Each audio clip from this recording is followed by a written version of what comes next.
Well, while I'm busy making videos about various not totally functional electronic devices, I guess I ought to talk about this thing pretty quickly. There are a lot of companies out there that have stayed in the audio equipment business, and then there are other companies that were in other lines of work that did not stay in the audio equipment business. For example, Kyocera played around in the audio market for quite a while before they finally got out of it.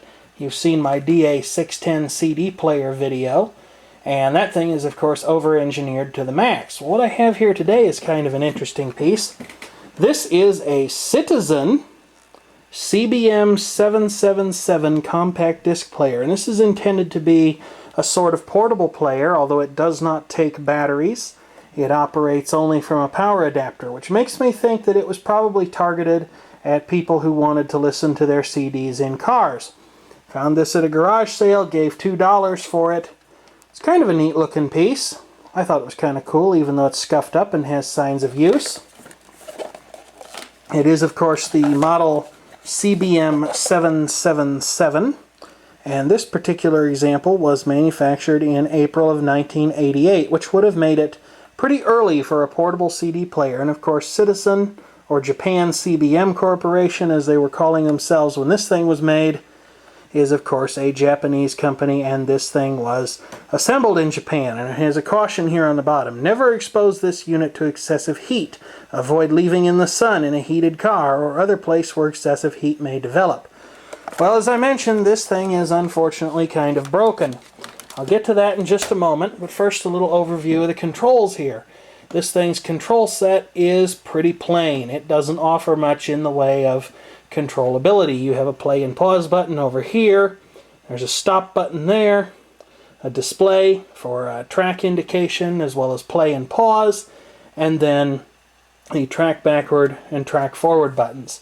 Now, I have tested this thing and it doesn't like CDRs at all, but I don't think this thing is optically healthy, because even on regular discs it takes its sweet time reading the index, and it doesn't track properly. It doesn't pick up properly on tracks at the beginning of the disc or at the end. It really only wants to read tracks from the middle of the disc. So I don't know if something's out of adjustment, if it's been dropped, or if the laser diode inside it is simply at the end of its useful life.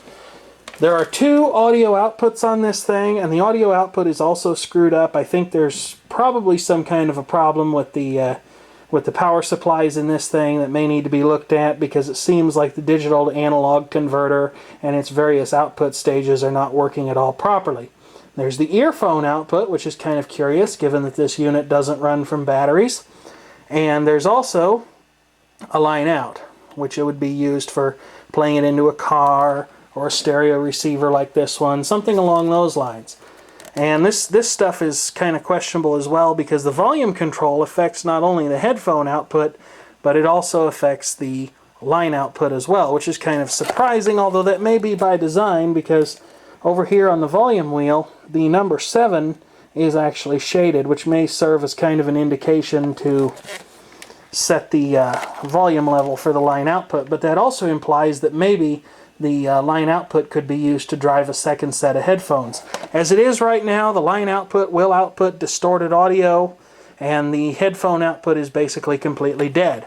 Now, maybe this thing did support an external battery pack. It certainly looks like there's provisions for something to clip onto the bottom of it here, but that could have just been a car mounting set. So go ahead and turn it on. There's a power switch on the side. It's got a nice kind of off orange display. And let's see here. Let's grab a CD. What have I got handy? Looks like it's going to be a Garth Brooks CD. I won't get in trouble with the copyright police on this one, because you really can't hear anything too recognizable. But I'll go ahead and pop it on the spindle there. There's nothing to hold it there but good graces. It's not real strongly held in place like the snap posts that you find in some Sony Discmen and newer drives. This thing is fairly nice and heavy. Spins up. But like I say, it takes its sweet time reading the index, although it's not unacceptably long. But if I hit play, watch, it'll be the one time it proves me wrong here. You get the idea that something is wrong here. Because when it locks onto that track, that double arrow symbol should disappear. You can also kind of see, whoops, that there are characters in the display for various playback and programming modes, but they aren't used on this model. This thing also has a fairly audible seeking and focusing mechanism. If I move it down a couple of tracks here, just put it, you can actually hear the sled and the laser diode refocusing. But it behaves a little bit strangely here too. Sometimes it'll actually kick the track count back a number after a while. No, it actually looks like it's going to try to play now. Nope, it jumped back a track. And you can hear how distorted the audio is. There is definitely something horribly wrong.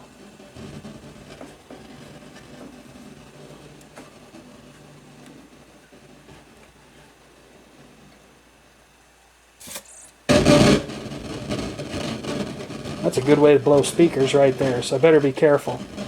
I just jumped back another track, so you can definitely tell that it's rather screwed up, which is unfortunate. I probably will pop the cover on this thing and see if it might be anything particularly obvious, like a bad power supply regulator or something like that.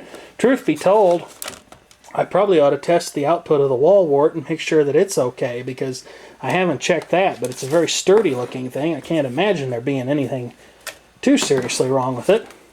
And there you have it, just kind of a quick demonstration of the Citizen CBM 777 portable compact disc player.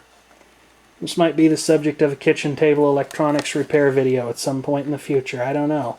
It's not in the best of shape, but it's still kind of a cool piece anyway.